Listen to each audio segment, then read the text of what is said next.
Hi folks, this video I will be addressing a very sensitive subject between the nations of Japan and South Korea, and that subject happens to be the subject of comfort women.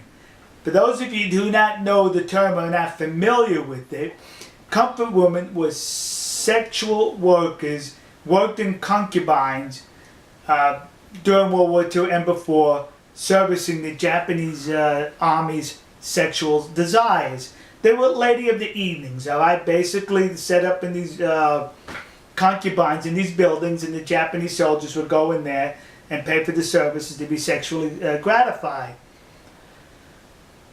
The contentious issue here is the South Koreans are saying these women were forced to serve in these concubines, whereas thus becoming sex slaves. Whereas the Japanese government is saying, no, they were not. We recruited them legally and paid them for their services. Now, who's right, who's wrong, I'm not discussing that in this video. Nothing to do with that in this video. If you want to discuss that, go to another video. This video is about what happened subsequently with the treaties between the two countries. In the year 2005, it was brought to light that 40 years earlier, in 1965, there was a treaty, kids. Yeah! A settlement agreement between the nation of South Korea and between the nation of Japan. And it basically dealt with any issues, any claims arising out of Japan being in Korea from 1910 to 1945. And the agreement states in there that this agreement finalizes any complaints, any claims against the Japanese government, be it from the South Korean government or be it from South Korean citizens, individual. And in return, the Japanese gave the South Korean government $800 million in grants and soft interest loans, soft loans, meaning loans below market interest rates.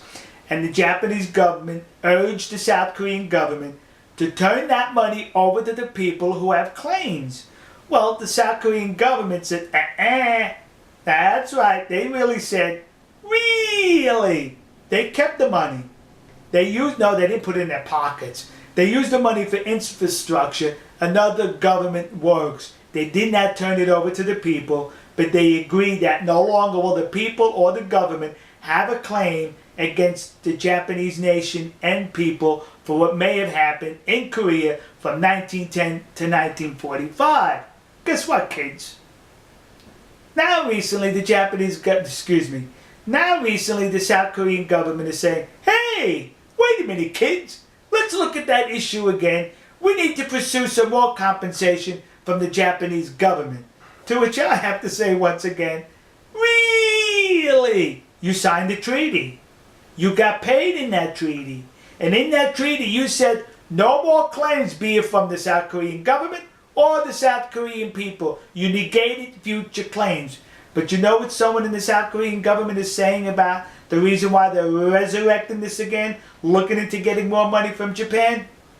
Well, that was a crime against humanity. That's what it was, kids. They committed a crime against humanity, so that negates any previous treaties or agreements, and we could continue to ask for compensation. So if I was the Japanese government, what I would say is, so wait a minute.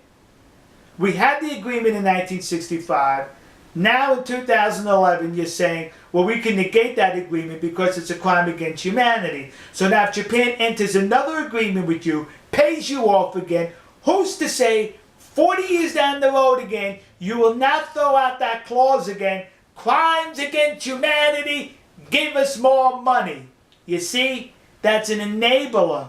That will be enabling negative behavior. That will be enabling null and voiding a treaty and an agreement between two parties. So maybe I'm missing something here. But when an agreement is signed and money is given, that seals the deal, no matter what you label it 40 years down the road, because you could do that again 40 years down the road. That's what it is, kids. Please, what are your thoughts on the subject? And once again, this video has nothing to do with how those women were recruited into those concubines. Alright, we'll see you. God bless you. God bless America. And God bless the nation you happen to be in. See ya.